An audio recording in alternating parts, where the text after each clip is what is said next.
About 3 or 4 years ago, I gave a talk to the National Association of Mortgage Brokers.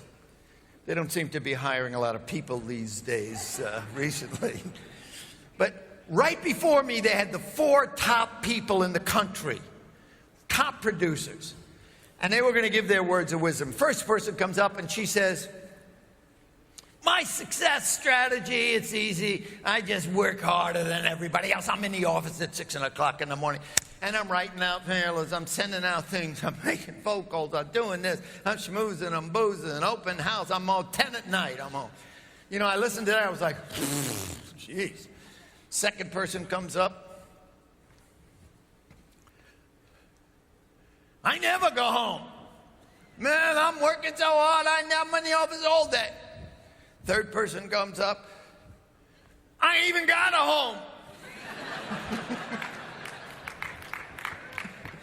Fourth guy comes up. I figured, wait a minute, dude, what's this dude going to say, man? And the guy said, "My success strategy," is the top guy in the country. "My success strategy, I give a passionate 80% effort." I said, "What?" He said, "I work my butt off 5 days a week, 6 hours a day." Was this a joke or a jerk? I mean, would they sneak this dude in? And then he told the story. This is the first story in my book about not working so hard. He said, "You know, I used to be one of these workomaniacs. You run, race.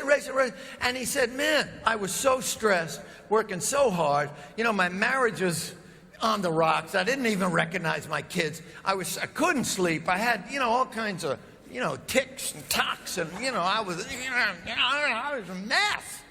And he said, and my business was okay. He said, "I got to do something different." So he said, "I took some time off. I took a couple of days off. I started to rethink things. I said, I want to see, is there a better way to do this?"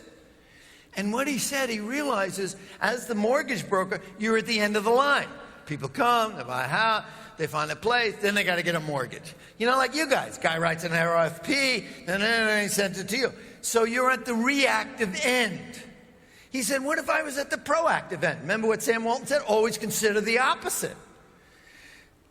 And he started thinking, he checked with the Chamber of Commerce. He found that there were some big companies coming into North Carolina where he lived. So he contacted the companies before they came there. And he talked to them, and eventually he went out and made a presentation, and he showed people the housing, the recreation, the education, all of that stuff. And while the people were there, with the people who were going to move there, he pre-qualified them for a mortgage. The guy made $5 million in his pocket that year. $5 million. What did he do? He stopped for a minute. What I said, stop, look, choose a different way. Stop, look, and choose. That's the key thing. Stop and step back. Look at what you're doing. Rethink some of the rules of your game. That's what he did. That's a formula.